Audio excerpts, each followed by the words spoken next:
So hi! Welcome and welcome back to my YouTube channel, and for today's tutorial guys, ituturo ko sa inyo kung paano nga ba natin makakontak or makakausap natin si Tala. But first, kindly subscribe to my channel and don't forget to hit the subscribe button and the bell to notify you for my new updates. And if you want to learn more, just keep on watching and let's start.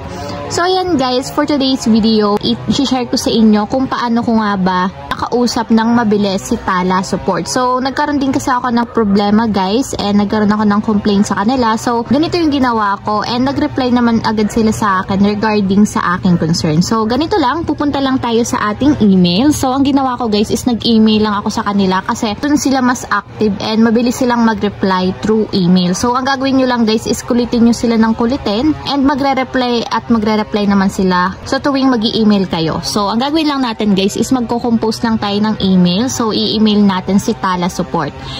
So ito guys yung email address nila. So i-save nyo na lang para dito na lang kayo mag-email in case na meron kayong complaints or meron kayong gustong sabihin sa Tala Support.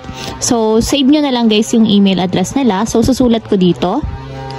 So, yung kanilang legit na email address para sa mga concerns and complaints is support@talaphilippines.sendesk.com.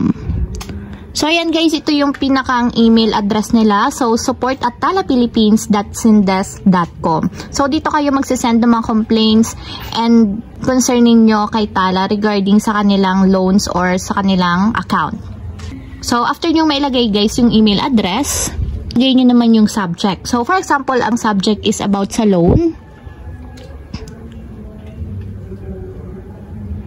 So, loan. So, meron tayong subject. So, dito naman sa compose email is ilalagay nyo lang kung ano ba yung pinakang concerns ninyo, bakit kayo mag-i-email or magre-reach out kay Tala. So, for example is, good day.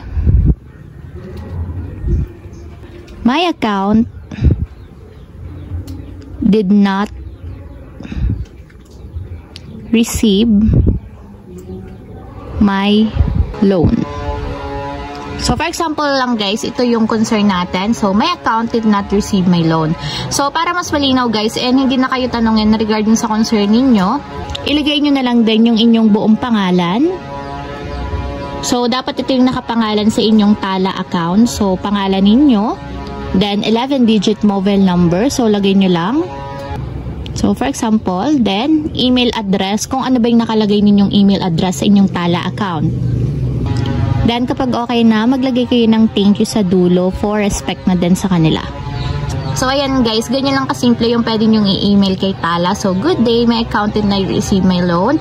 So, ito yung information ng inyong account. Then, thank you. So, after nyan guys, kapag okay na, pwede nyo na siyang isend, and within a minute, magre-reply sila sa inyo kung ano ba yung dapat nyong gawin, and manghingi sila ng mga documents or katibayan kung talaga bang tama yung kina-concern ninyo sa kanila, and mag-a-appeal kayo.